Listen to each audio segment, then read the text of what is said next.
మహిళల కోసం central bank of India ఇప్పుడు మీకు అందిస్తోంది గృహ రుణం. అతి తక్కువ వడ్డీ రేట్లకే ప్రత్యేక సెంటు గృహలక్ష్మి. పూర్తి వివరాలకు వెంటనే సంప్రదించండి 18003030.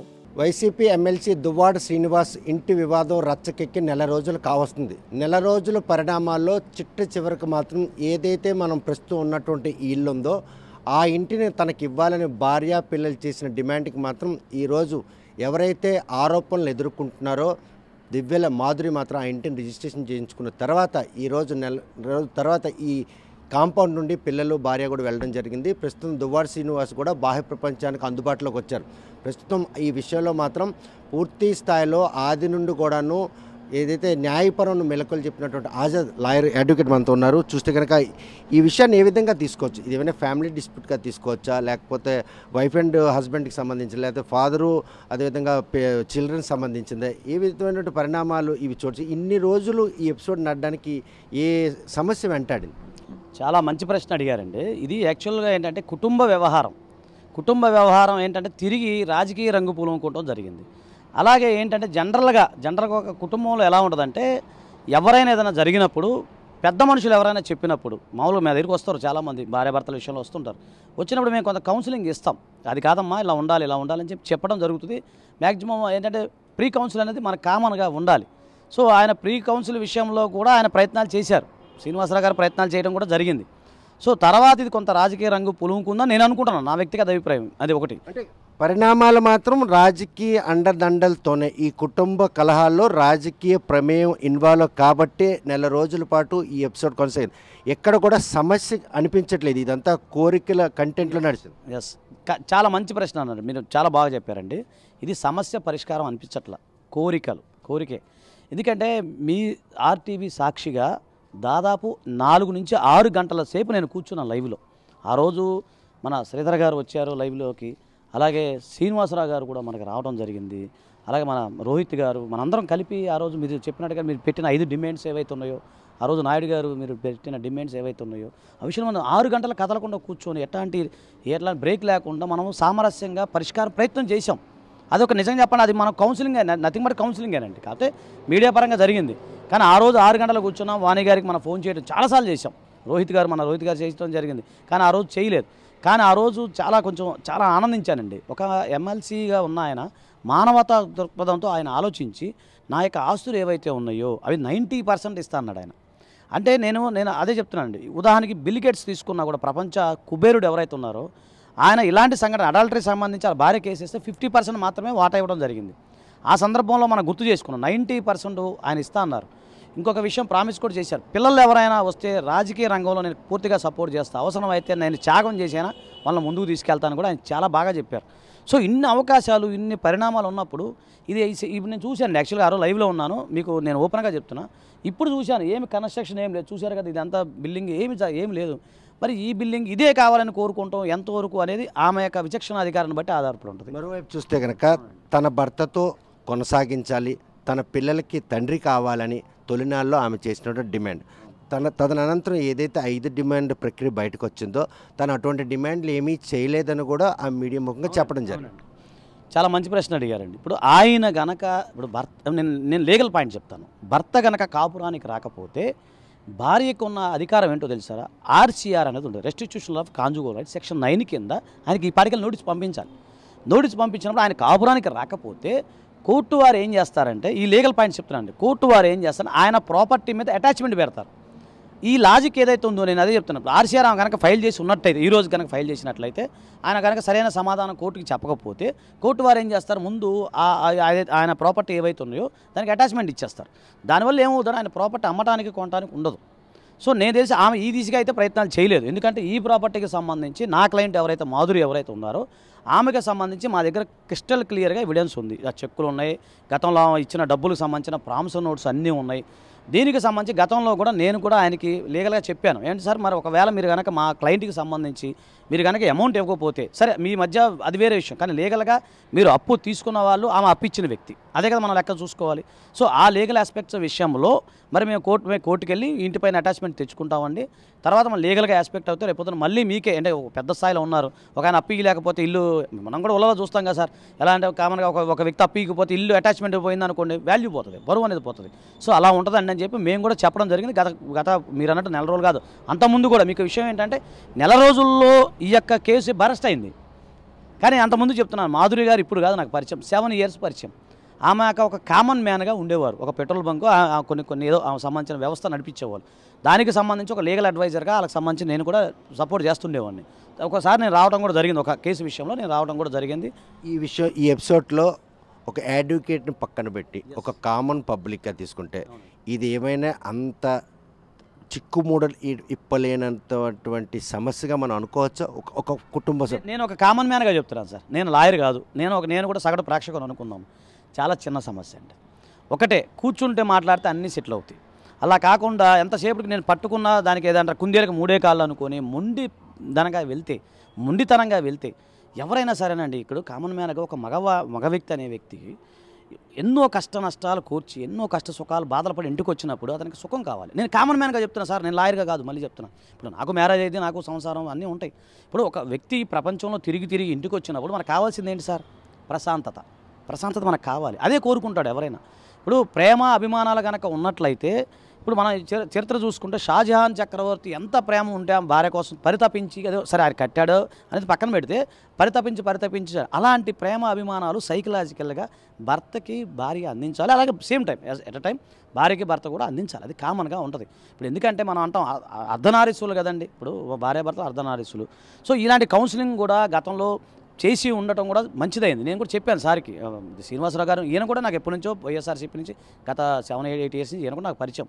ఆయన కూడా చెప్పాను, సార్ మీరు వయసులో పెద్దవారు కావచ్చు కానీ అనుభవపూర్వకంగా ఏంటంటే కూర్చుంటే షార్ట్ అవుట్ చేసుకొని, ఇలాంటి మీలాంటి పెద్దలు ఎవరైనా జోక్యం చేసుకుని లోకల్గా కొంత కమ్యూనిటీ వాళ్ళంతా కూర్చొని మాట్లాడడం సామరస్యంగా సింపుల్గా అయ్యే ప్రశ్న అండి. ఏం లేదు, చాలా సింపుల్. నీకేం కావాలి? ఎవరి వల్ల బెట్టుంది ఆ సమస్య పరిష్కారం నోచుకోలేదు సార్. నేను ఓపెన్గా చెప్తున్నాను సార్, అది అందరికీ తెలిసిన విషయమే. ఇప్పుడు ఏదైతే ప్రాపర్టీ ఏదైతే ఉందో, నీకు లీగల్గా భర్త పైన రైట్ ఉంది. రైట్ ఉన్నప్పుడు ఏం చేయాలి? ఒక కుటుంబ పెద్దలో లేకపోతే మీకు సంబంధించిన కమ్యూనిటీ, బలమైన కమ్యూనిటీ మీది, ఆ కమ్యూనిటీకి సంబంధించిన ఉంటారు కదా పెద్దవాళ్ళని కూర్చోబెట్టి ఒక 4 గోళ్ల మధ్య చేసుకోవడం బెటర్ తప్ప ఇక్కడికి వచ్చేసి మనం చూసాం, నిన్న వచ్చారు నిచ్చెనేసుకొని బూతులు. నిన్న అసలు ఆ బూతులు ఏంటంటే, ఒక ఎమ్మెల్యే, ఆమె కూడా ఒక ప్రజాప్రతినిధి కదా, ఆ స్థాయి వ్యక్తి, ఒక కామన్ మ్యాన్. ఆమె నిజం మనం ఇట్లా మాట్లాడుకుందాం అండి. ఆమె 2 years బ్యాక్ ఆమె ఎవరో కూడా తెలియదు. ఆమె ఒక గృహిణిగా, నాకు కూడా గృహిణిగానే తెలుసు. ఓపెన్గా మనం మాట్లాడేసుకున్నాం. ఆమె గృహిణిగానే తెలుసు, నాకు గృహిణిగానే తెలుసు. ఒక బిజినెస్ మ్యాన్గా పరిచయం. నేను వచ్చినప్పుడు ఫీజు ఇవ్వటం, అది లీగల్ సంబంధించినవి నేనే చూసుకున్నాను. ఆ పెట్రోల్ బంక్ అవి కొన్ని ఉన్నాయి కదా. సో ఆ సందర్భంలో ఆమె ఎవరికీ తెలియదు. ఇంతలా ఈ ఎపిసోడ్ని ఇంత జనం వీక్షించడంలో ఏ కంటెంట్ వారికి కనెక్ట్ అయిందని అనుకుంటారు? ఇది కుటుంబ కలహాల నేపథ్యమా, కుటుంబ కలహాలకి రాజకీయ రంగు పులుకోవడమా, లేకపోతే ఒక వివాహితకి ఒక ఎమ్మెల్సీకి ఉన్నటువంటి సంబంధం ఏదైతే తప్పుగా ప్రచారం భారీ చేసినటువంటి ఏ అంశం పబ్లిక్ కూడా బాగా కనెక్ట్ అయింది? అంటే ప్రేక్షకుడిగా చెప్తున్నానండి, నిజం చెప్పాలని ఒక ఎంటర్టైన్ లాగా కనబడుతుందండి. నిన్న కూడా అదే చూసాం కదా. ఇప్పుడు మొండదాకా జస్ట్ ఒక 10-15 రోజులు ఇది కామ్గా ఉందండి. ఈ లోపల వేరే వరదలు మీడియా అంతా ఎళ్ళిపోయింది. నిన్న ఎపిసోడ్ చూస్తే ఏమైంది? ఆమె రావటం, గందరగోళంగా పగలగొట్టడం, బూతులు మాట్లాడుకుంటే జనాభాకి ఎంటర్టైన్మెంటే కదా సార్. కామన్గా ఇద్దరు తిట్టుకుని ఉంటే అది అంటే ఆ కోణం కనపడుతుంది తప్ప ఇందులో లీగల్ కోణం కానీ, అలాగే కుటుంబ సమస్యలకు సంబంధించిన కోణం కానీ, లేదా మీరు అన్నట్టు రాజకీయ రంగానికి సంబంధించిన కోణం కానీ ఇవైతే నాకు కనపట్లేదు. నేను ప్రేక్షకుడిగా చెప్తున్నాను, లాయర్గా కాదు, ప్రేక్షకుడిగా చెప్తున్నాను. నేను కూడా చూస్తాక ఇద్దరు కొట్టుకుంటే మనం ఇప్పుడు చాలా సింపుల్ సార్. 2 వ్యక్తులు కొట్టుకున్నారు, అరుచుకున్నారు, బూతులు మాట్లాడుకున్నారు సార్, ఏం జరిగిందని మనం చూస్తాము. అది హ్యూమన్ సైకాలజీ అది. సో ఏదో ఒక సామెత కూడా ఉంటుంది కదా, మన ఇంట్లో పొరుగుంట్లో ఏం జరిగితే మనం ఆటోమేటిక్గా మనం తెలియకుండా వెళ్ళిపోతాయి. అంటారు కదా, మొగుడు కొట్టినందుకు కాదు తోడుకోలు తొంగి చూసినందుకు బాధ అని చెప్పి. ఇప్పుడు ఆ విధంగా ఉంది వ్యవహారం. అయితే నేనేమన్నానంటే, నాయుడు గారు మీకు తెలియదు, నేను వచ్చాను, పెద్దలందరూ నన్ను బాగా రెస్పెక్ట్ ఇచ్చారు, గౌరవిస్తున్నారు. ఈ విషయంలో నేను కూడా ఒక కాంప్రమైజ్ అవ్వడానికి మీరు పెద్దలు కానీ, మీకు కమ్యూనిటీ వాళ్ళు కానీ, లేకపోతే పార్టీ పరంగా కానీ ఇంకేదన్నా కూడా నేను నిజంగా చెప్పాలంటే నేను కూడా ఒక వ్యక్తిగా మాత్రం సపోర్ట్ చేస్తానండి. కుటుంబ వ్యవహారాలు భారతదేశం చాలా గొప్ప కర్మభూమి. ఎందుకంటే ఆ పరిణామాలు ఏం కనిపిస్తలేవు. ఇరుపక్షాలు కూడా న్యాయస్థానాన్ని ఆశ్రయించారు. థర్డ్ పార్టీకి ఉన్న మాధురి కూడా ఈరోజు ఈ అసెట్ని సొంతం చేసుకోవడంతో పాటు ఆమె కూడా ప్రాణహాని పోలీసులు కంప్లైంట్ ఇచ్చి రేపు ఈ అసెట్ మీద ఎటువంటి న్యాయ పోరాటానికి ఏమి సిద్ధం అవుతుంటే, ఇది తన భర్తకు సంబంధించినటువంటి ఆస్తి నాకు నా పిల్లలకే చెందుతుందని వాణి ఒక వాదిస్తుంది. అంటే తెగేదాకా లాగే పరిణామాలు కళ్ళ ముందే కనిపిస్తున్నాయి. ఖచ్చితంగా నాయుడు గారు ఒక మంచి మాట చెప్తా, ఇది సెల్ఫ్ ఎక్వైర్ ప్రాపర్టీ అంటే. అవునన్నా కాదనేది సెల్ఫ్ ఎక్వైర్ ప్రాపర్టీ. ఒక హిందూ పురుషుడు తనకు తాను సంపాదించిన సెల్ఫ్ ఎక్వైర్ ప్రాపర్టీలు ఎవరికి రైట్ ఉండదు, అది క్లియర్ లాలో ఉంది. సో ఆయన యొక్క సెల్ఫ్ ఎక్వైర్ ప్రాపర్టీ బాకీ ఉండడం వల్ల, అప్పు తీర్చడం వల్ల, అప్పు తీర్చాల్సిన పరిస్థితుల్లో ఆయనకు సేల్ చేయడం జరిగింది. అది ఆయన హక్కు. దాన్ని మనం ఎవరు కూడా క్వశ్చన్ చేయడానికి లేదు. విషయంలో మేజర్ అయిన ఇద్దరు పిల్లల్ని భార్యను కూడా సంప్రదించాల్సిన ఆవశ్యకత ఉంది కదా, తనకు వచ్చిన కష్టాన్ని ఫ్యామిలీతో పంచుకోవాలి కదా. మంచి ప్రశ్న అడిగారు. ఈ విషయం ఆయన పంచుకోవడం కూడా జరిగింది గతంలో. ఆయన అప్పులు బాధలు అన్నీ ఇప్పుడు నేను అనేది 1 month బిఫోర్ సంగతి చెప్తాను. అంటే 1 month బిఫోర్ ఒక కామన్ మ్యాన్ మీకు తెలియదు కదండి. ఇప్పుడు మీరు అన్నట్టు ఆగస్టు 8 ముందు ఎవరో తెలియదు, అసలు ఈ సంఘటనే తెలియదు. తెలియనప్పుడు ఏమైనా జరుగుతాయి కదండి, బాధలు ఉంటాయి. ఆయన చెప్పుకుంటాడు ఇలా బాకీలైన ఇలా అప్పులైన ప్రభుత్వం లేదు, సరే అన్ని కష్టాలు ఉంటాయి కదండి. అప్పుడు ఎంత చెట్టుకి అంత గాలి, అంతే కదా సార్, అంత చెట్టుకి అంత గాలి. ఆయనకున్న కష్టాలు ఆయనకే ఉంటాయి, ఆయన కొన్ని అప్పులు ఉన్నాయి. ఇవన్నీ చర్చించడం అయింది. అయిన తర్వాత ఎప్పుడైతే ఇది బరస్ట్ అయిందో, ఓపెన్ అయిందో, అప్పుడు పబ్లిక్లోకి వచ్చింది. యాక్చువల్గా ఒకటి సార్, నేను ఓపెన్గా చెప్తాను, ఇంటి గుట్టు అనేది ఇంటి గుట్టులాగే ఉండాలి.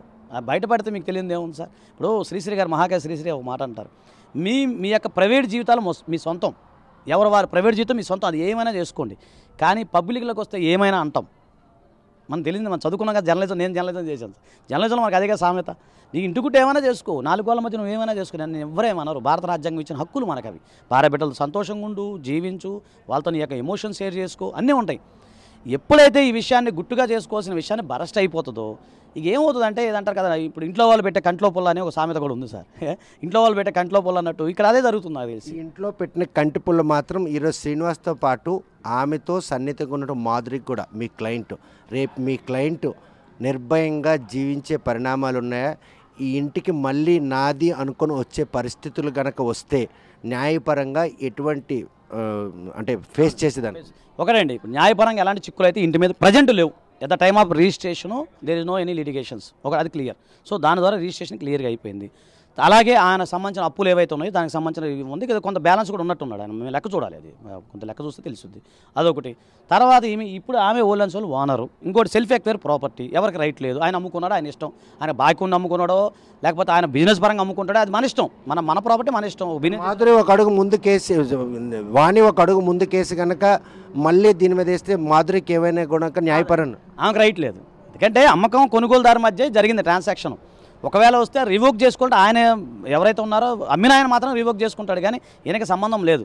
ఒకటి మీకు ఒక కైండ్ ఇన్ఫర్మేషన్ ఏంటంటే, వాళ్ళు ఇచ్చిన డీవీసీ ఆర్డర్ ఏదైతే ఉందో అది ప్రాపర్గా ఏంటంటే, ఈ జనరల్గా డీవీసీ ఆర్డర్ ఏముంటుందంటే, భర్త నివసించిన దానికి ఈమెకి అకామిడేషన్ ఇవ్వాలి అనేది ఉంటుంది, కామనే. సో భర్త ఎక్కడ నివసిస్తారో అక్కడ అకామిడేషన్ ఉంటుంది. జనరల్గా అదే ఆర్డర్ వచ్చింది. అంతే తప్ప ఈ ఇంటిని అమ్మకూడదు, ఇంటి మీద అటాచ్మెంట్ ఉంది, ఇంటిని మూవ్ చేయకూడదు లేదా ట్రాన్స్ఫర్ చేయకూడదు అనేది లేదు. నిందాడ మీకు చెప్పాను, ఆర్సీఆర్ ఏదైతే ఫైల్ చేసుకుంటామో అప్పుడు అటాచ్మెంట్ ఇస్తుంది కోర్టు. సో ఆమె ఫైల్ చేయలేదు, ఆమె ఓన్లీ డీవీసీ మాత్రమే ఫైల్ చేశారు. డీవీసీలో ఏముంటుంది, ఇప్పుడు ఆయన ఇక్కడ లేరు, ఆయన అమ్మేసుకున్న, ఆయన పరిస్థితి బాలేదు, అమ్ముకున్నాడు, ఆయన ఇంకో దగ్గర ఉంటే ఆమె అక్కడికి వెళ్ళాల్సి వస్తుంది. ఇంకొకటి ఫర్ కైండ్ ఇన్ఫర్మేషన్ ఏంటంటే, నేను తెలుసుకున్నది ప్లస్ మీ అందరి ద్వారా తెలిసింది ఏంటంటే, ఆమెకు ఆల్రెడీ ఇల్లు ఉంది, టెక్కల్లో ఒక మంచి ప్రాపర్టీ ఉందంట, పెద్ద ప్రాపర్టీ ఉందంట. సో ఉన్నప్పుడు మరి ప్రాపర్టీ ఉంది కాబట్టి అది కోర్టు వారి దృష్టికి కూడా వీళ్ళు తీసుకెళ్తారు. ఏమైనా ఆల్రెడీ ఉంది కదా, ఈ అవసరం ఈయన అక్కడికి వెళ్ళి ఉండొచ్చు. ఇక్కడ ఏ అవసరమైతే, ఇప్పుడు అవసరమే కాదండి ఆయనకున్న రైటు. ఇప్పుడు భార్యకి ఎట్లా రైట్ ఉందో భర్త కూడా అదే రైట్ ఉంటుంది కదా. సో ఇప్పుడు ఈ శ్రీనివాసరావు గారు అని ఆయన, ఆమె ఎక్కడైతే నివసిస్తుందో ఈయన అక్కడికి వెళ్ళిపోయి ఉండొచ్చు, ఈయనకున్న రైట్ అది. సో ఆ పని జరగొచ్చామని అనుకుంటున్నాను. అప్పుడు భార్యాభర్తలు కలిసి ఉండొచ్చు. సో డైవర్స్ పిటిషన్ అనేది పెండింగ్ ఉంది, అది కోర్టులో తేలాలి. సో వీళ్ళ కుటుంబ వ్యవహారానికి వస్తారు, వాళ్ళు ఇద్దరు మాట్లాడుతున్నారు, వాళ్ళు మాట్లాడుకున్నారు ఫస్ట్. ఒకవేళ వాళ్ళు మాట్లాడుకునే భార్యాభర్తల మధ్య ఏమైనా అండర్స్టాండింగ్ ఉండి మ్యూచువల్గా వెళ్తారా లేకపోతే కంటెస్ట్ డైవర్స్ అనేది మమ్మల్ని సంప్రదిస్తే అది ఆమె తరపున మేము ఫైల్ చేస్తాము. ఇప్పుడు శ్రీనివాస్ గారు పరిస్థితి అయితే అది పెండింగ్ ఉన్నాయి కేసులు, ఇది చాలా అంటే టైం పడుతుంది కదండి. సో ఈ లోపల ఏంటంటే ఆయన ఇంటికి వెళ్ళి ఉండొచ్చండి, అది కూడా రైట్ ఉంటుంది. శ్రీనివాస్ బ్యాక్ టు పెవిలియనా, అది ఆయన వ్యక్తిగత విషయం అండి. నేను అనేది నేను ఒక కామన్ మ్యాన్గా చెప్తున్నాను, అంటే ఒక భర్త ఉన్న పొజిషన్ చెప్తున్నా తప్ప చట్టపరమైనటువంటి ఆటంకాలు అధిరోహించడానికి చట్టం చెప్పే తల సూచనలు ఆచరించాలనుకుంటే నిలువు నీడలేనటువంటి దువ్వాడ శ్రీనివాసరావు ఈరోజు ఆయన భార్య పిల్లల ఆవాసం ఉంటే ఇంటికి వెళ్ళి అకామిడేట్ అయ్యే అవకాశాలు ఉన్నాయి, ఉంటుంది కదండి. ఇప్పుడు మేము చెప్తాను మీకు, హిందూ మ్యారేజ్ యాక్ట్ సెక్షన్ 24 ప్రకారం భార్య అనేమో భర్త పైన మెయింటెనెన్స్ వేసుకోవచ్చు, అలాగే భర్త కూడా భార్య పైన వేసుకోవచ్చు. ఇన్ఫర్మేషన్ జనరల్గా అంతా తెలుసుకొని నేను చెప్తున్నాను. ఇప్పుడు ఒక తనకు తాను పోషించుకోలేని స్థితిలో ఉన్న ఒక భర్త తన భార్య, ఇప్పుడు ఈయనకు ఆదాయం ఏం లేదు అనుకుందాం, ఈయనకు ఆదాయం లేదు, ఈయన పేరు మీద రూపాయి కూడా లేదు, ఈయనకు ఏది లేదు, ఈయన కూడా మెయింటెనెన్స్ ఆమె మీద వేసుకోవచ్చు.